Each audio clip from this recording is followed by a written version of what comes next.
It should come as a surprise to no one that the Let's Go Brandon crowd created shirts they can wear that hide their allegiance to Donald Trump.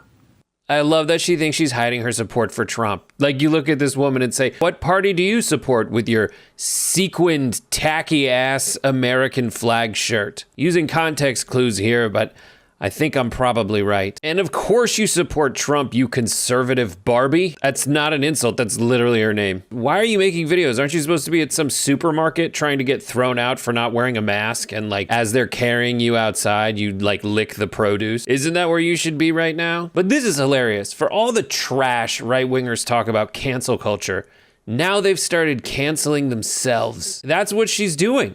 What about that freedom of speech you said you support so much? All of a sudden, when your liberal friends come by, oh, normal people, bye. I'm not against this, though, if you do it more slowly. I'm just describing what's happening to my body. But guys, this is a huge new trend. People out there are getting ashamed of Donald Trump. Mitch McConnell, who doesn't do anything unless it'll benefit him politically, distanced himself from Trump by calling January 6th a violent insurrection.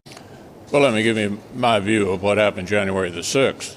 And we're here. We saw what happened. It was a violent insurrection. Which is like huge words for him. But if you want even bigger words, Mike Pence just said that Trump was wrong. And I heard this week that President Trump said I had the right to overturn the election. But President Trump is wrong. Flat out, because the tide has turned. Polling on Trump is really bad. The only reason people like him is he's the only name people know. And now even someone who calls herself conservative Barbie is like, Trump who?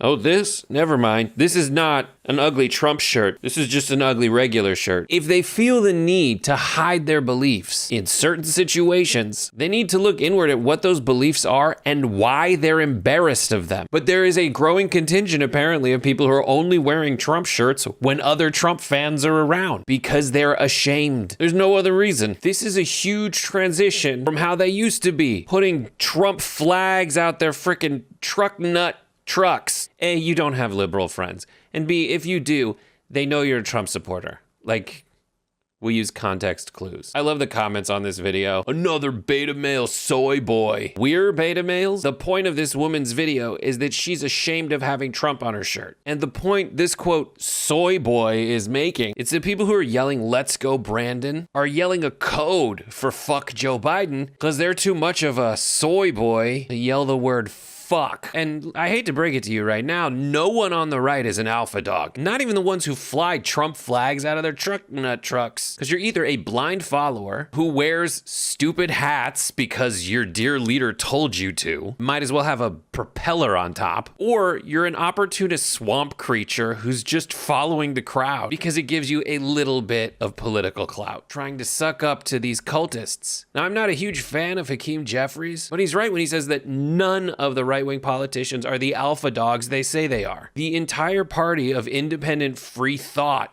is bending the knee to Donald Trump. You know, the C in RNC doesn't stand for committee, it stands for cult. Because they continue to bend the knee to twice impeached so-called President Donald Trump. And the most pathetic part about all of this is who they're bending the knee to. The biggest snowflake of them all, Don Trump, who's afraid of windmills because he thinks they cause cancer, and who is always complaining about how people are so mean to him. I wish we had a fair media in this country. It's so unfair. It's so unfair. You're never going to treat me fairly, many of you. The worst, most unfair press treatment, they say, in the history of the United States for a president. I am greeted with a hostile press, the likes of which no president has ever seen. The closest would be that gentleman right up there. They always said Lincoln. Nobody got treated worse than Lincoln.